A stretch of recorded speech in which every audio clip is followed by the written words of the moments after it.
Mika, nag-iilusyon ka lang. Hindi ako interesado sa katawan mo. Again, you're not my type. Magpapakasal lang tayo para sa operasyon ni Lolo Mila.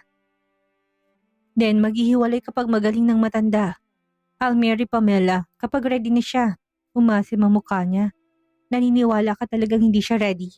Kasi ako kapag mahal ko, wala nang iisipin pang dahilan. Ganyan ang katwiran ng mga babaeng walang pangarap sa buhay at aasa lang sa asawa nila. Kanino ko aasa? Sa asawa ng iba? Malamang sayo dahil asawa kita. Ani ang muling lumapit sa binata. Kung gusto mo, pwede mo kong angkinin, Jacob. Para naman masulit ang ibabayad mong 3 milyon. Hinaplos niyang umbok ng biceps nito. Mukhang masarap magpa-headlock. Tigilan mo ko. Hindi mo ko kilala at hindi mo ko kailangang kilalanin. Huwag ka ding ma-attach sa bagay o tao sa buhay ko. Sandali ka lang at hindi magtatagal. At isa pa, hindi to bahagi ng kasunduan. Hindi kita kinuha para sa ganyang bagay. Ang gusto ko lang mapaniwalang pamilya ko para kay Lola Mila. Wala akong balak na samantalahin ang okay lang, pagsamantalahan mo ko. Payag ako. Nakakatakot ka, parang akong plano mo pagsamantalahan. Malay mo, baka sakaling kahit peke sa simula, pwede ring maging totoo sa hinaharap. Walang tayo sa hinaharap. Sa panaginip mo lang mangyayari yan. I respect woman kahit pa hindi ka respeto. Yun lang ang meron sa loob ng relasyon natin. Hindi kita mahal. Hindi kita pinagkakatiwalaan. But I respect you as a person. Ay, huwag mo ko respetuhin. Type ko Maginoo pero medyo bastos. Hindi maipinta ang mukha ni Jacob sa inis. Anong daddy? 29 lang ako. 24 ka. Tigilan mo ko sa pagtawag ng daddy. Spank me daddy. Ani ang dinikit muling katawan sa binata. Kaso walang epekto. Malamang hindi tamang pang-aakit niya. Ganun kasing napanood niya sa short drama X-rated ba na napanood yon. Bumabang tingin niya, napalunok ng laway, huminga ng malalim, saka dahan-dahang bumalik sa kabilang gilid ng kama. Or tinatanggihan mo ko dahil Jutes ka. Nasa pangalan mo kasi Jacob Jutes. Ani ang binuntutan ng tawang joke, ngunit namumulang binata. Halatang hindi nito nagustuhan ang sinabi niya. Ano kung Jutes ka? Nasa performance naman yan. Hindi ako judgmental na tao. Aniya upang bumawi, ngunit mas lalong nagalit si Jacob. Ngayon palang sumasakit ng ulo ko sa inis sa'yo. Lintik ka, sino nagsabing Jutes ako? Kapag sa kama, di scream my name. Anitong nangangalit ang ngipin, habang inihiga siya sa kama sa inis. Weh, hindi ako naniniwala. Patingin ng ebidensya. Ani ang tawang-tawa sa halip na matakot. Hindi niya alam kung bakit natutuwa siyang inisin si Jacob. Nakita niya nagpipigil na lang ang binata. Okay na, saka ko natitignan ng evidence. Matulog na tayo, alam kong pagod ka. Oo, lumayas ka dyan sa kama ko, doon ka sa sofa. Hoy, ang liit ng sofa. Hindi ako kasya doon, tabi na lang tayo. Nauubos ng pasensya ko sa'yo. Gigil nitong sabi kaya napatayo siya at lumipat sa sofa. Nagsimula na siyang maghubad ng damit. Hoy, anong ginagawa mo? Nagpapalit ng damit. May banyo, doon ka magpalit ng damit at maligo ka na rin. Ngumiti siya na nakakaakit. Bakit gusto mo ako maligo? Gagapangin mo ba ako mamaya? Hindi ba pwedeng ayoko lang sa madumi? Sa germs at sa virus? Once a day lang ako naliligo, tapos mahina ako sa ginaw. Itong kwarto mo parang malaking freezer. Napatalikod ang lalaki na maghuhubad siya ng dress. Panty at bra na lang ang natira. Kinuha niyang malatang inihanda ni Jacob na puro mahabang dress, blouse at skirt. Uy, ano ba naman itong mga damit na ibinigay mo? Ang haba. Bakit ito? Hindi ako si Pamela. Napalingon na lalaki at muli inalis ang tingin sa kanya na makitang panty at bra pa rin ang suot niya. Nadinig na lamang niyang pagbagsak nito sa kama. Ilang saglit pa may naisip siya. Kinuha niyang maluwag na t-shirt ni Jacob at isang pares ng boxers. At dumiretso sa banyo. Ilang minuto lang bumalik siyang suot ng mga ito. Komportable siya. Mika, ano yan? Anitong napabangon at agad na napatingin sa kanya. Damit mo. Pahiram lang. Tumayo si Jacob, halatang naiinis. Basahin mo, pinirmahan mong kasunduan. Ayokong pinapakialaman mong mga gamit ko. Hiram lang naman, isasoli ko din. Ganun ang mag-asawa, hindi ba? Napailing si Jacob, parang gustong kumalma pero hindi alam kung paano. Hubarin mo yan, sigaw nito. Ayoko, hiram lang naman, ang damot mo. Ganting sigaw niya. Mainit pa rin ang tensyon sa pagitan ni Mika at Jacob. Pareho silang nakatayo, hindi magkaintindihan, nang biglang kumatok sa pinto. Mukhang may nakadinig ng taasan nila ng boses. Jacob, Mika, parang may narinig akong pagtatalo. Boses ni Lola Mila. Nanlaki ang mga mata ni Jacob na patingin kaagad ito sa kanya. Nakasalukuyang nakasuot pa rin ang kanyang t-shirt at boxers. Mabilis tong lumapit sa pinto, ngunit hindi pa binuksan. Mika, umayos ka. Baka magduda si Lola. Kunwari nagtatalik tayo. Anitong hindi naghihiwalay ang labi. Mabilis tong umakbay sa kanya. Ha? Gulat niyang reaksyon. Oh, do you want me to go faster, babe? Ha? Hindi niya gets ang sinabi nito. At bakit babe ang tawag sa kanya? Pinandilatan siya ni Jacob at bumulong. Umungal ka na nasasarapan. Saglit siyang natigilan. Pilit inaalalang napanood niyang pangmatandang video. Hindi niya maisip kung paano umungal ng nasasarapan. Babe, you're perfect. I love you, Mika. Oh, bilisan mo pa ang pag... Kahit siya'y nahiya sa muntik nang lumabas sa bibig, mabilis ang tinakpan ni Jacob ang bibig niya. Nakita niyang tinatapik nitong sariling hita upang madinig ng matanda ang tila salpukan ng kanilang mga katawan. Ilang minuto lang ay wala ng katok mula sa labas. Nakahinga sila ng maluwag. Bakit parang galit yung alaga mo? Pilyan niyang sabi sabay turo sa nakabukol nitong pagkalalaki sa loob ng gray pants. Agad na tumalikod si Jacob at pumasok sa banyo. Mabilis na nahiga sa sofa si Mika. Nadinig niyang lagaslas ng tubig sa banyo. Nakatulog siya kaagad sa pagod. Kinabukasan, langhap niyang mainit na kape at sinangag paglabas niya ng kwarto. Kumakalamang tiyan, pero mas maingay ang mga ngitit halakhak sa paligid ng mesa. Nasa dulo si Daddy William, katabi si Lola Mila. Nasa kanan si Ligay at katabi nito si Jacob. Tinignan niyang masayang pamilya. Bigla siyang nakaramdam ng pagkailang. Hindi siya kabilang sa masayang pamilyang ito. Mika, gising ka na pala. Tara't kumain ka na ng almusal. Mukhang pinuyat ka ni Jacob kagabi. Nasamid si Jacob na umiinom ng kape habang siya naman ay ngumiti. Oo nga po, Lola. Napagod po ako kagabi. Ani ang sumandok na ng pagkain. Jacob, lagyan mo ng plato ni Mika ng pagkain. Nagmamadaling kinuha ni Jacob ang pinggan at nilagyan siya ng pagkain. Kumain ka ng mabuti, love. Anitong kinurot pa siya sa pisngi. Kagabi, babe. Ngayon, love. Bukas, ano naman kayang itatawag nito sa kanya? Ikaw din, bebe loves ko. Buong lambing niyang sabi. Jacob, anong balak mo kay Mika? Kailan tayo mamamanhikan? Hingin natin ang kamay ni Mika sa magulang niya. Natigilan ang lahat. Daddy William, huli lang lubos na po ako at mag-isa na lang pong namumuhay. Halos hindi lumabas sa bibig niya ang kasinungalingan. Kung ganun ay madali natin ang inyong kasal. Wala namang pagtutol sa amin kung sinong mahal mo, Jacob. Kuya, kapag nahanap mo na yung taong kaya kang pakalmahin, kahit na magulong isip mo, huwag mo nang palampasin, ani Ligaya. Ngumiti siya sa sister-in-law. Kaso hindi niya napakalma si Jacob. Naiinis at napapagalit niya. Tumigil ang isang van sa harap ng gate. Pagkabukas ng pinto, bumaba ang isang babae. Mahabang buhok, naka-light blue na sundress. May bitbit na paper bags ng local delicacies at imported chocolates. Si Pamela, may ngiti sa labing magandang dalaga. Pumasok to sa gate na para bang taga doon ito. Tao po, Pamela is here. Malakas ang boses ito na dinig nila sa dining table. Mabilis sa mga yapak mula sa loob. Bumungad si Pamela sa bahay hiyaw ng tuwa. She's adorable. No doubt kung bakit siya nagustuhan ni Jacob, malayo sa personalidad niya. Una itong yumakap ng mahigpit kay Jacob. Sunod ay sa Lola Mila at Daddy William. Kapwa natuwa pagkakita sa dalaga. You must be Ligaya. Madalas kang ikwento sa akin ni Jacob. Anito sabay beso. Hindi siya nito tinapunan ng tingin na para bang hangin lamang siya. Aba, ikaw talaga Pamela. Kahit kailan hindi nakakalimot. Hindi ka talaga nagbago. Ani Lola Mila. Lola, pamilya pong turing ko sa inyo.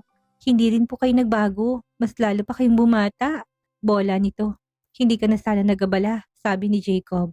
Nakita niya sa niya si Daddy William kay Jacob upang ipakilala siya. Pamela, si Mika. Siya ang girlfriend ko. Bahagyang kumunot ang noo ni Pamela pero ngumiti pa rin. Nice to meet you, Mika. I'm Pamela. Ex but still a good friend. Ani Pamela tinabot ang palad sa kanya. Nice to meet you too. Ani ang akbang kukunin ng palad nito ngunit nauna ng ibaba bago pa niya makadaupang palad. Hindi niya nagustuhan. Mapagtanim pa naman siya ng galit. Habang abalang pamilya sa pagtikim ng pasalubong at pagbabalik tanaw, tahimik si Mika sa tabi ni Jacob. Ramdam niya na parang may mundo na silang hindi siya bahagi, na hindi naman talaga. Fake girlfriend lamang siya. Nakita niyang bulungan na tawanan ni Jacob at Pamela.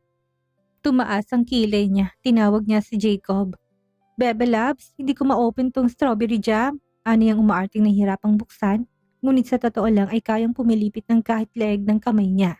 Ang sagwa ng tawag mo sa akin, Bebe Labs. Jologs, ikaw may kasalanan. Tinatawag mo akong babe at love. Pinaghalo ko lang.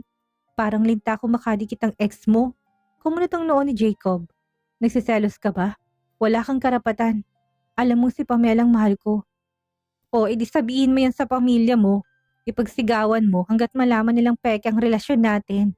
Tinakpan ni Jacob ang bibig niya nang lumakas ang kanyang boses. Dumating si Lola Mila at lumapit sa kanila. Hay, ang sweet niyo talaga. Naalala ko tuloy ang kabataan ko noon, Jacob. Tulungan mo akong iset up ang TV sa room ko. Umalis ang dalawa at niiwan sila ni Pamela. Alam ko hindi totoo ang relasyon ninyo. Simula ni Pamela. Hindi siya nagsalita, hindi rin siya nagulat. Hinintay niya lang ang susunod nitong sasabihin. Matagal na kaming break ni Jacob, pero hindi pa kami talaga tapos kasi hanggang ngayon ako pa rin ang hinihintay niya. Alam ko, hindi mo kailangan sabihin sa akin. Huwag mong kakalimutan na nagpapanggap lang kayo. Huwag kang umasang magugustuhan ka ni Jacob. Bahagya siyang napapikit. Alam niya ito, pero ibang marinig mula sa totoong babae sa puso ni Jacob. Mika, concern lang ako sa'yo. You don't belong here. Hindi mo kilala si Jacob, gaya ng pagkakakilala ko sa kanya. At hindi kayo bagay. Mababang klase ka ng babae.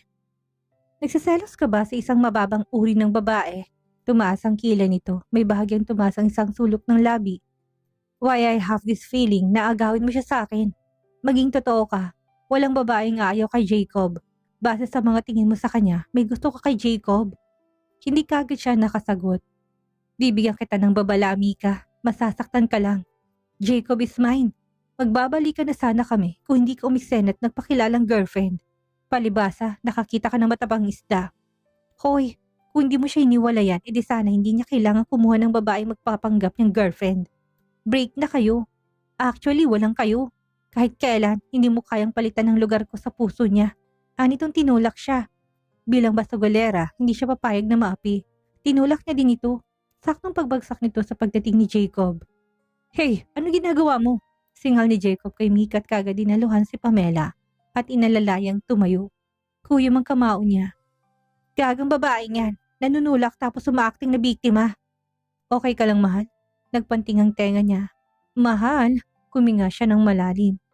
Walang dapat ipagselos at wala namang sila. Nakakairita lang. Ang sarap pagbuhuli ng dalawa. Bigla na lang akong tinulak ni Mika. Kasalanan ko din dahil baka may nasabi akong hindi niya nagustuhan. Huwag ka nang magalit sa kanya. Tinutulungan ka niya para makapag-surgery si Lola Mila. Naluluhang sabi ni Pamela.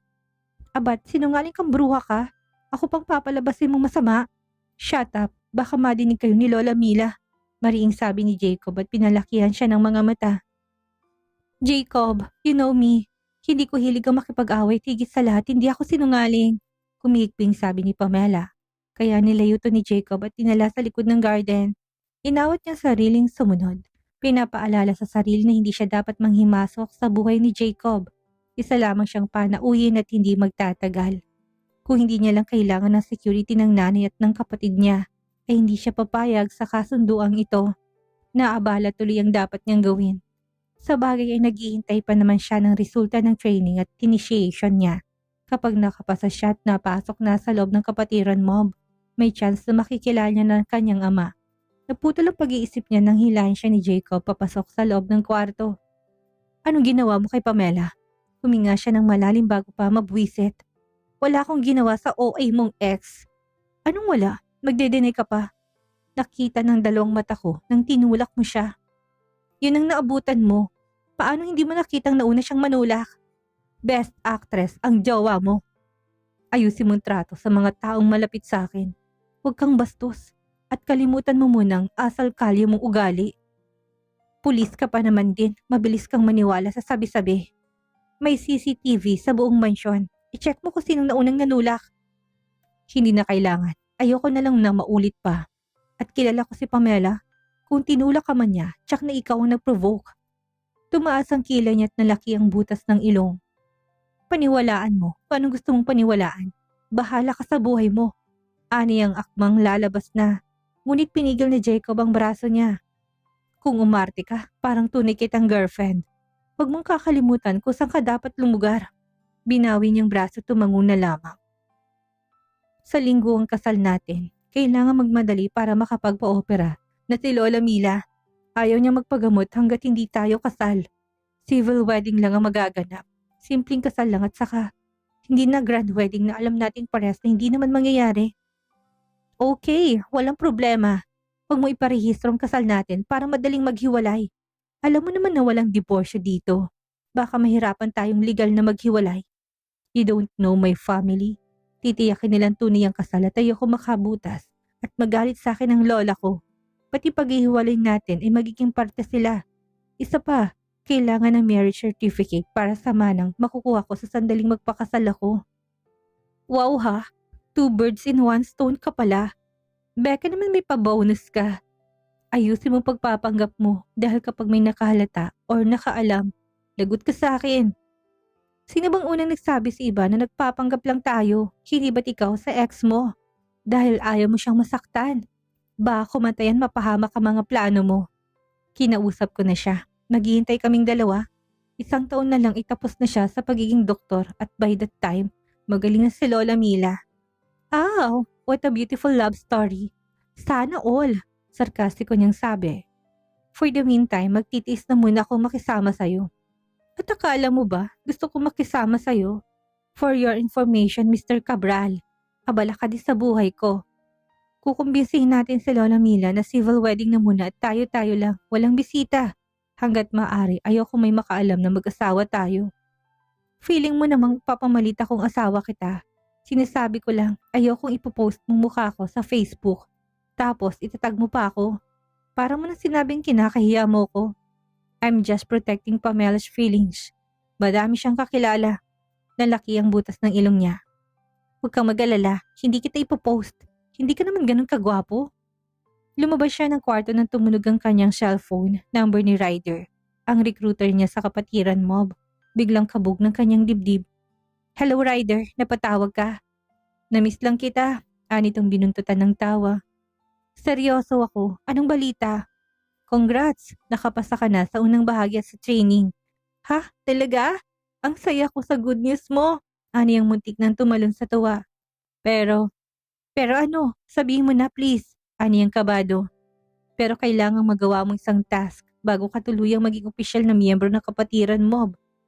Anong kailangan kong gawin? May tao kang lalapitan at naakitin para makuha mong naipong ebidensya laban sa matalik na kaibigan ng leader. Ha? Sino? Kinabahan naman ako. Ipapadala kong detalye sa email at kung anong eksaktong dapat mong gawin. Sige, wala akong hindi gagawin para mapasok sa kapatiran mob. Basta hindi naman ako magiging prostitute. Gusto ko maging nurse sa loob. At alam mo naman gusto ko makilalang ama ko. Oo, alam ko. Diskarte mo na kung paano mapapalapit sa target. Walang pakialam ang grupo kung paano mo gagawin ang task as long as matapos mo. Sige, ipadala mong detalye. Tatrabahuhin ko. Okay, ipapadala ko na sa'yo. Just call me when you need help. Alam mo naman, I'm always here for you kahit na binasted mo ko. Wala sa isip kong love life. O sige, send mo na. Ani ang kabado. Ilang minuto lang ay may dumating na notification. Binuksan niyang email at dinownload ang file. Nanginginig ang kamay na inopen niya ang file at muntik niyang maihagis ang cellphone. Si Jacob Cabral ang target. Napatingin siya sa screen ng phone si Mika. Kinagat ang labi. Ang misyon upang makapasok siya sa kapatiran mob ay ang lumapit kay Jacob Cabral upang makuha ang mga ebidensya laban sa kaibigan ng leader ng grupo na si Don Maximo. Nanlamig ang kanyang katawan. Madaling lumapit kay Jacob dahil kinuha nga siya nito upang magpanggap na kasintahan. Ngunit ang nakawin ng mahalagang impormasyon sa sistemang nasa laptop nitong hindi niya alam kung kaya niyang gawin. Binibigyan siya ng 2 buwan upang gawin ang misyon bago ang paglilitis ni Don Maximo. Napahawak siya sa dibdib. Tumulong pa siya upang mahuli si Don Maximo. Pinagpatuloy niyang pagbabasa. Kapag hindi niya nakuha ang lahat ng ebidensya, ay aalsin siya sa posisyon at papatayin si Jacob na yung balahibo niya. Kailangan niyang tapusin ang pinapagawa sa kanya. Makakapasok siya ng tuluyan sa kapatiran mob at may liligtas ang buhay ni Jacob. Bahala na kung paano niya maibabalik sa kulungan si Don Maximo. Naalala niyang galit ni Jacob kung sakali. Tumitig siya sa refleksyon niya sa salamin sa glass wall. Sandali siyang natigilan. Tila kinakausap siya ng sariling konsensya. Abala si Jacob sa kanyang laptop sa home office. Si Mickey tahimik na pumasok, may dalang kape. Ngumisi si Jacob. Walang alam sa totoong dahilan ng paglapit niya. Wow, may pakape ka na ngayon. Para sa paborito kong gwapo at magaling na pulis, ani ang may matamis na ngiti. Lumapit siya, inilapag ang kape sa tabi ng laptop. Pasimple siyang tumingin sa screen. Madaming mga folders, isa doon ay may label na Archive Evidence Don Maximo. Parang may apoy sa dibdib niya. Apoy na tungkuling kailangan to pa rin kasabay ng sinusuot niya na konsensya. Nakatingin sa kanyang binata. Okay ka lang? Oo, ayos lang. Medyo naninibago lang dito sa mansyon. Alam mo na, laki sa squatter. Ani ang tumayo sa gilid ng binata. If you don't mind, nakakaabala ka sa akin. Ani itong nakatutok sa ginagawa sa laptop. Lumabas siya at nag-isip ng paraan kung paano makukuha ang password o access sa laptop nito. Kumatok siya ulit. Tahimik sa loob maliban sa pagtipa ni Jacob sa kanyang keyboard. Bukas ang laptop, nakabukas ang encrypted na folder. Puno ng focus ang mukha nito sa ginagawa. Lumapit siya, hawak isang bote ng massage oil. Bahagya siyang nakangiti pero sa loob-loob niya kumakabog ang puso niya sa tensyon. Pagod ka na, pahinga ka na muna. Gusto mo ng massage? Hindi mo na itatanong, masarap ako magmasahe. Bigay ni Lola Mila ang oil. Hindi tumitingin ang binata, busy pa rin sa screen. Marunong ka ba? Baka mabali lang ang buto ko. Ngumiti siya habang inalalagay ang bote sa mesa. Sisiguraduhin ko na masasarapan ka. Lumapit siya sa likod nito, dahan-dahan niyang minasahe ang balikat at leeg ni Jacob. Habang ginagawa ito, pasimpleng tumitingin siya sa screen. May bukas na video files na tila CCTV footage. Ang dami mong ginagawa. Hindi ka ba napapagod sa pagbibigay ng proteksyon sa mga tao? Sabi sa akin ni Lola Mila, kumbinsihin daw kita na pamunuan ng kumpanya ng pamilya. Pumikit si Jacob. Tila ba ninanamnam ang ginagawang dulot ng masahe? Kung pwede lang, i-delete ang mga kalaban sa isang click. Madaming taong posibleng maging biktima kung hindi siya uubusin. Hindi ka ba natatakot sa mga kinakalaban mo? I mean, mga makapangyarihang taong mga yan. May mga proteksyon. Basta kakampi kong batas at ang Diyos, wala akong dapat ikatakot. I'm holding files na ayaw ng ilang taong lumabas dahil mabubulok sila sa bilangguan. Dapat kang mag-ingat.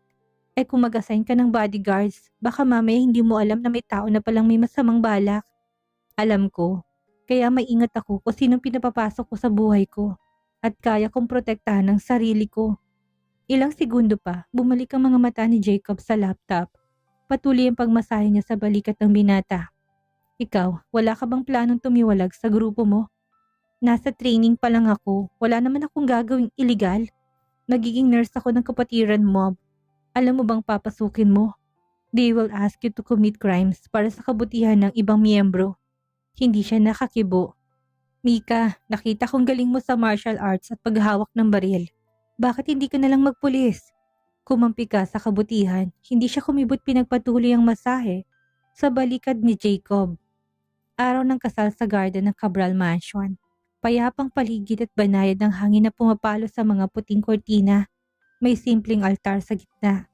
Pinalibutan ng mga puting bulaklak at upo ang may laso. Isang judge na kaibigan ng pamilyang naroon. Nakangiti habang naghihintay ng simula na seremonya. Si Mickey nakasuot ng off-shoulder na cream dress. Simple, ngunit elegante. Ang buhok ay nakaban at may ilang hiblang laylay sa gilid. Si Jacob nakasuot ng black suit na parang wala namang emosyon sa mukha. Ngunit nakangiti sa harap ng pamilya. Sa isang row ng mga upuan nakaupo si Lola Mila.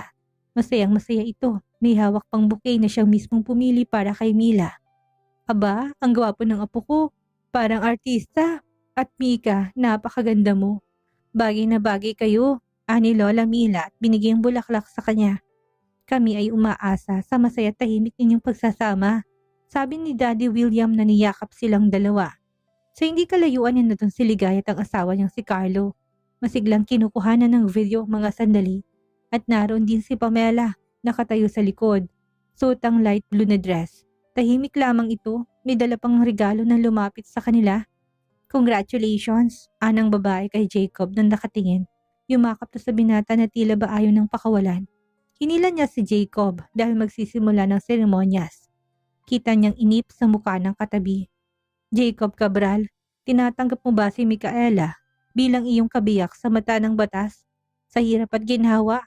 Tanong ng judge. Sumulyap si Jacob sa kanang bahagi kung saan nakaupo si Pamela. Tumingin ito sa kanya. Walang emosyon siyang mababasa sa mga mata nito. Opo, walang pag-anilangan ang sagot ni Jacob. Micaela Ibarra, tinatanggap mo ba si Jacob bilang iyong asawa? Sa mata ng batas? Huminga siya ng malalim, ngumiti ng bagya. Opo. Nagpalitan sila ng singsing na yari sa ginto. Sa bisa ng batas, dinedeklara ko kayong mag-asawa. Pwede mo nang halikan ng bride.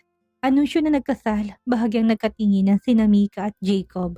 Walang halik sa labi, ngunit isang mabilis at mahinging halik sa pisngi ni Mika ang binigay ni Jacob. Nagpalakpakan ng mga saksi sa kanilang pag-iisang dibdib. Si Lola Mila hindi napigilan ng pag-iyak sa tuwa. Matapos ang kasal ay nagsalo-salong pamilya sa masaganang tanghalian. Nakaupo siya sa tabi ni Jacob at si Lola Mila naman ay nasa harapan nila. Parang may tinatago sa ilalim ng mesa. Napakasaya ko makita ang aking apo ni ikinakasal kaya may munting regalo ako bago ako sumalang sa surgery. Tinaas itong envelope, kulay ginto ang gilid at may naka-emboss na pangalan ni isang kilalang beach resort, ang Costa La Vida. Heto, honeymoon, sa 3 araw at 2 gabi. Magpahinga naman kayo at syempre magbonding bilang mag-asawa. Anang matandang kinikilig para sa kanila. Napakunot ang noo ni Jacob, mabilis sa kinuhang sobre. La, hindi na kailangan, may trabaho pa ako saka. Kuya, wag kang KJ. Hindi mo ba naririnig ang sarili mo? Bagong kasal tapos ayaw mo ng honeymoon? Ani Ligaya. Naalala ko tuloy ang honeymoon package na regalo ni Mommy Cecilia sa amin ni Ligaya. Bro, mag-enjoy kang tiyak. Sausaw ni Carlo. Oo naman, tuloy kami sa honeymoon. Salamat po Lola, ang generous po ninyo talaga. Ani ang hindi pa rin kumikibo si Jacob. Huwag mo sayangin ang pagkakataon na po, hindi lang ito tungkol sa saya. Minsan kailangan din ng distansya sa mundo para matutong tumingin sa isa't isa at malaman ang mga bagay na higit na mahalaga. Yes po, tama ka Lola. Time to relax with my wife. Pero mas mainam po kung maunang operasyon ninyo bago ang bakasyon. Anitong inakbayan siya. Inihahanda pa naman ang lahat. May mga laboratory test pa. Pagbalik ninyo, ready ng surgery. Hihintayin ko mga magagandang pictures nyo. Kinabukasan sa sakyan papunta sa resort, magkaharap silang dalawa sa loob ng kotse. Tahimik, malamig ang aircon pero mas malamig ang pagitan nila. 3 araw lang naman, ayaw mo noon magpapahinga ka. Ani ang excited na nakatingin sa labas ng sasakyan. Oo, 3 araw na masasayang ang oras ko. Tapos ikaw pang kasama ko. Ani itong nakatitig sa tablet sa kandungan. Ay, grabe ka naman sa akin. I'm warning you, huwag mo kong bisitin. Huwag mo kong kausapin. Hindi na lamang siya kumibo. Basta siya ay mag-enjoy sa bakasyon. Pangarap niyang makapunta sa magagandang lugar. At ito ay libre pa. Ang araw ay pababa na makarating sila sa tahimik at eleganteng beach resort. Pinapirma silang mag-asawa sa front desk. Habang kinikilig ang receptionist ng mukhang panay K-dramang pinapanood. Sir, ma'am, honeymoon suite po ninyo. Seaside view. Romantic setup as requested. Enjoy po! Nakangiting sabi ng receptionist habang inaabot ang susi. Nagkibit balikat si Jacob kay Mika na kinuha ang susi. Perfect para sa ating masayang pagsasama bilang bagong kasal. Ani ang lumapit kay Jacob patungo sa kwarto. Pagpasok nila, bumungad ang malapad na queen size bed na may puting kumot at pulang rose petals sa ibabaw. May 2 towel na naka-fold bilang swan. Magkadikit ang mga leeg. May balcony na tanawang dagat. Tumigil si Jacob sa tapat ng kama, napailing. Tumingin kay Mika. Bakit isang kama lang? Magre-request ako ng 2. Honeymoon suite, remember? Hindi naman pwedeng hiwalay ang kama ang bagong kasal. Baka malaman pa ni Lola Mila. Sa lapag na lang ako, pwede rin magtabi tayo, ang laki ng kama. No way, ayokong katabi ka. May nadinig silang katok sa labas ng pinto. Ma'am at sir, ready na pong dinner nyo. Ng staff, agad naman silang sumunod. Kumakalam na nga rin ang tiyan niya. Malamig ang hangin, humahampas ang alon sa buhangin, sa hindi kalayuan. Sa gitna ng resort ay isang private dinner setup. Isang mesa para sa dalawa, puting tablecloth, mga kandilang may amber glow, at hanging lights sa itaas. Magkasunod silang umupo habang inaayos ng staff ang wine at appetizer. Kailangan nating mag-picture at video para kay Lola. Gusto raw niya na makita ang moments natin dito. Sabi ni Jacob at kinuha ang phone sa bulsa. Umakbay ito sa kanya. Tila dinaluyan na kuryenteng dinantay ang balat ni Jacob. Teka, parang mas sweet kung kakandung ako sa'yo. Ani ang upo sa kandungan ni Jacob at niyakap ang dalawang braso sa leeg ng binata. Nakahawak naman ito sa kanya. Kita niyang refleksyon sa camera ng phone, parehas silang umiti. Ma'am, sir, ako na pong kukuha para mas magandang shot.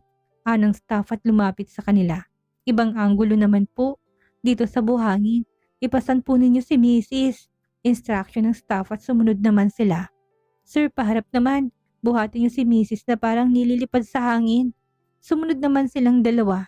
Wala silang prenup photos pero bumawi sa honeymoon. Sir, dito naman po sa swing. Okay na, ang dami ng pictures. Awat ni Jacob na nauna nang maupo sa pagkainan. Sinilip niyang telepono nito at nakita niyang pinadala kay Lola Mila lahat. Ang galing ng staff kumuha ng pictures. Habang kumakain ng dinner, siya naman ang kumuha ng phone kahit hindi ganun kalinaw ang camera ng phone niya. Kinukunan ni Mika ng selfie silang dalawa. Medyo malapit ang mga mukha nila at sa camera para silang tunay na sweet couple. Kailangan mag-send din ako ng photos kay Lola Mila, aniya. Ilang post pa'y parehas na silang nagkatingin sa phone habang naghihintay ng pagkain. Palihim niyang kinunan ng picture si Jacob. Gwapo talaga at magandang katawan. Kinuha na niya ito habang nakatingin sa dagat. Tila ito modelo, naramdaman niyang pagbilis ng tibok ng puso. Bigla siyang naalarma sa naramdaman. Hindi siya dapat mahulog sa target.